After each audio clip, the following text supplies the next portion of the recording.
केंद्र सरकार के द्वारा संवैधानिक संस्थाओं का दुरुपयोग करने का आरोप लगाते हुए जिला कांग्रेस कमेटी ने जोरदार विरोध प्रदर्शन किया। सेंट्रल एक्साइज कार्यालय घना रोड पर धरना प्रदर्शन आयोजित हुआ, जिसकी अध्यक्षता निवर्तमान जिला अध्यक्ष शेर सिंह सूपा ने की। कांग्रेसियों के द्वारा प्रधानमंत्री नरेंद्र मोदी का प्रतीकात्मक पुतला दहन किया गया। पर्यटन मंत्री महाराजा विश्वेंद्र सिंह ने कहा कि मोदी सरकार संवैधानिक संस्थाओं का दुरुपयोग कर देश में विरोधी राजनीतिक दलों को दबाने का षड्यंत्र कर रही है। राहुल गांधी को जिस तरह से ईडी के द्वारा बार बार बुलाकर देश की जनता का ध्यान प्रमुख मुद्दों से भटकाया जा रहा है, साथ ही केंद्रीय सेनाओं में भर्ती के तहत जो अग्निपथ योजना लागू की गई है उस पर भी महाराजा विश्वेंद्र सिंह ने विरोध जताया। पीडब्ल्यूडी मंत्री भजनलाल जाटव ने कहा कि केंद्र सरकार तानाशाही रवैया अपनाकर देश के राजनीतिक माहौल को खराब करना चाहती है, साथ ही हिंदू मुस्लिम का मुद्दा बनाकर धार्मिक भावनाओं को भड़काकर देश की अखंडता को धूमिल कर रही है। निवर्तमान जिला अध्यक्ष शेर सिंह सूपा ने कहा कि केंद्र सरकार देश के बेरोजगार, मजदूर व किसानों के हितों को भुलाकर केवल राजनीतिक द्वेषता से संवैधानिक संस्थाओं के मार्फत कांग्रेस को दबाने का जो कुचक्र चल रही है, इसको किसी भी कीमत पर सफल नहीं होने दिया जाएगा। इस अवसर पर महापौर अभिजीत कुमार, उप महापौर गिरीश चौधरी, निवर्तमान शहर अध्यक्ष संजय शुक्ला, साहब सिंह एडवोकेट, धर्मेंद्र शर्मा, श्री भगवान कटारा, हेमेंद्र चीकू, विभूति अम्बेश, पार्षद रामेश्वर सैनी, दाऊदयाल जोशी, रमेश पाठक, ब्रजेंद्र सिंह चीमा, सचिन अग्रवाल, मुकेश पप्पू, सुबोध चंदसौरिया, भरत सिंह, योगेश उपमन, इंजीनियर जीवनलाल शर्मा, श्याम सिंह गुर्जर, विष्णु शर्मा सहित कांग्रेसी कार्यकर्ता मौजूद रहे। धरने का संचालन वरिष्ठ कांग्रेसी नेता चुन्नी कप्तान ने किया।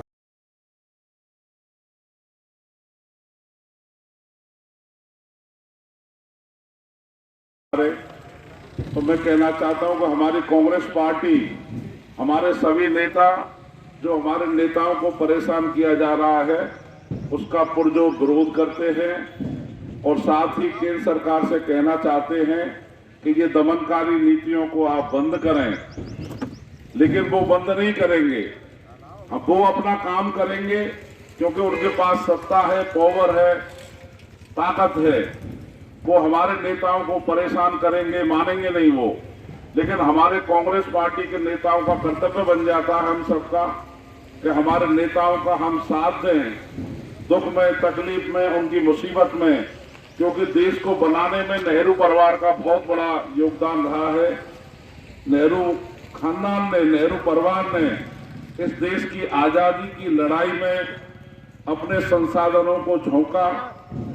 देश की आजादी की लड़ाई में जेलों में वो गए और एक आधुनिक भारत की आधारशिला नेहरू जी के समय में जो रखी गई, प्रथम प्रधानमंत्री के रूप में नेहरू जी ने चार्ज संभाला और इस देश को तरक्की की राह पर इंदिरा जी, नेहरू जी, राजीव गांधी जी, उन्होंने इस देश को आगे लेकर के आए।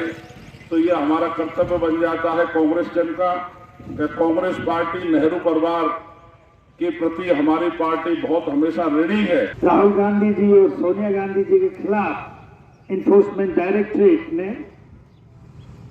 ये एक बदले की कार्रवाई हम सभी जानते हैं, परंतु मुख्य बात यह है कि ये इस तरीके की कार्रवाई करते चले आएंगे जो इस देश में पहली मर्तबा हो रहा है, वो पहले कभी नहीं हुआ।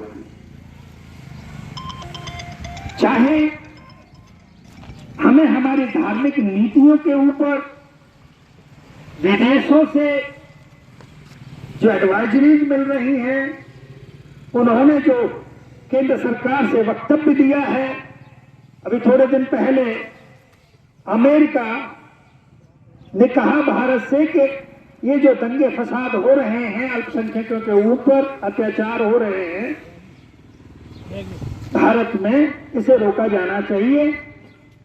और अब 7-8 दिन पहले जिस तरीके का मोहम्मद पैगंबर साहब के लिए वक्तव्य दिया गया, नूपुर शर्मा और भारतीय जनता पार्टी के अन्य नेताओं ने उसके लिए पहली बार मुस्लिम कंट्रीज ने और उसका विरोध किया है।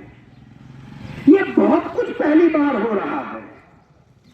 इससे पहले भारत को एक बहुत ही स्टेटमेंट जैसी संज्ञा मिली हुई थी। हमारे नेता जहां जाते थे उन्हें वो सम्मान मिलता था। चाहे हम नेहरू जी की बात लें, मैं ये कहना चाहूंगा कि जिस नेहरू जी से बार बार सवाल पूछा जाता है, उन्हें डिस्क्रेडिट करने की कोशिश की जाती है, एक सुनियोजित तरीके से उस परिवार को डिस्क्रेडिट करने की जो मुहिम चल रही है नरेंद्र मोदी जी के नेतृत्व में, उसे हमें समझने की आवश्यकता है।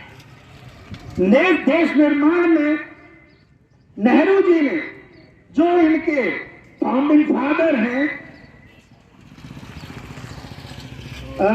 मुखर्जी, श्यामा प्रसाद मुखर्जी, उन्हें इंडस्ट्री मिनिस्टर बनाया गया था। ये जानते हुए कि ये हिंदू महासभा के बड़े नेता हैं, ये जानते हुए भी श्यामा प्रसाद मुखर्जी को क्योंकि उनका यह मानना था देश निर्माण में हर व्यक्ति का सहयोग होना चाहिए। जो उन्होंने पिछले 67 साल में इस देश को एकीकृत किया, संगठित किया और एक विकास के रास्ते पर लेके चले, आज वो इंस्टीट्यूशंस जो इस विकास में भागीदार थी, उनका मिसयूज ही नहीं किया जा रहा है, कई जगह तो तोड़ा भी जा रहा है। पूरा कांग्रेस के कार्यकर्ता छोटे से शहर से बड़े शहर तक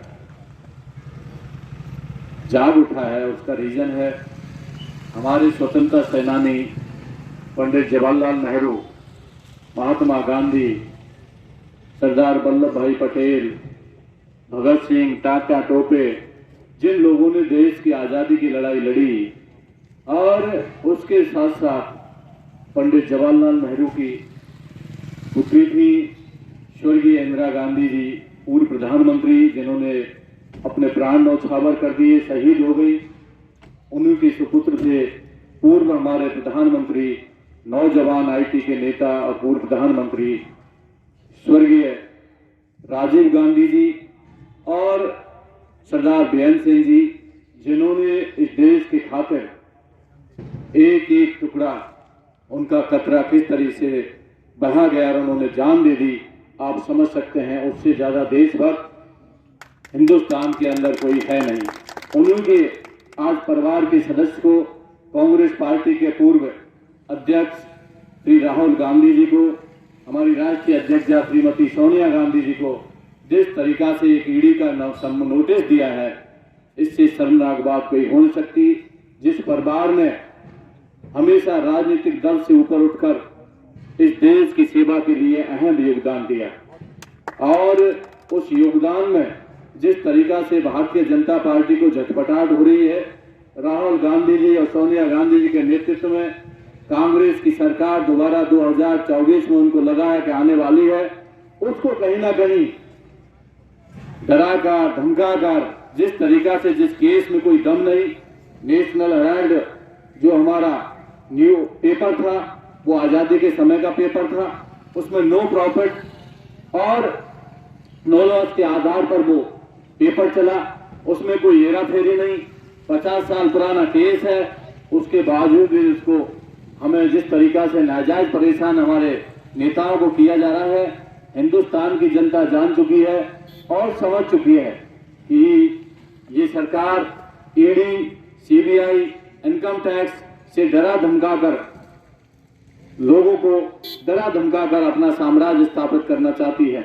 आज जिस तरीका से पूरे हिंदुस्तान के अंदर धरना प्रदर्शन का कार्यक्रम है, कल प्रदेश स्तर पर था, क्योंकि जिस तरीका से केंद्र की सरकार, देश के प्रधानमंत्री जी और गृह मंत्री जी ने हमारे राष्ट्रीय अध्यक्षा श्रीमती सोनिया गांधी और हमारे पूर्व राष्ट्रीय अध्यक्ष श्री राहुल गांधी जी को जिस तरीका से ईडी का नोटिस दिया है, जिस केस के अंदर कोई दम नहीं है, वो केस ख़त्म हो चुका है। उस केस में नेशनल हेराल्ड जो अखबार है, देश के आज़ादी के समय का अखबार था।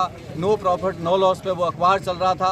उसमें से ना कोई 1 रुपया ले सकता है, ना 1 रुपया कोई दे सकता है। जिस तरह का अखबार है, उस केस को दोबारा से चालू करने के लिए, सिर्फ डराने के लिए, धमकाने के लिए हिंदुस्तान में एक ही नेता है, राहुल गांधी, जो गरीबों की, किसानों की, मजदूरों की आवाज़ उठाने का काम कर रहे हैं। उस तरीक़ा से इन आवाज़ को दबाने का काम किया जा रहा है। हम लोग, सब लोगों ने विरोध किया है। दिल्ली में जाकर भी हम लोगों ने विरोध प्रदर्शन भी किया है, प्रदेश स्तर पर भी प्रदर्शन किया है, आज भी प्रदर्शन हो रहा है। नौजवानों को जिस तरीक़ा से नौकरियां चाहिए, जिस तरीक़ा से महंगाई आसमान पर छू रही है, काम धंधे चौपट कर दिए हैं, उसको ध्यान हटाने के लिए एक अग्निपथ ला दिया। और अग्निपथ के अंदर जिस तरीक़ा से नौजवानों को मात्र 4 साल की नौकरियां मिलेगी, आप समझ सकते हैं। आज 62 हमारे नौजवानों ने आत्महत्या कर ली। तमाम रेल रोको आंदोलन, सड़क पर जाम लगे हैं। पूरे हिंदुस्तान के अंदर विरोध प्रदर्शन हो रहा है।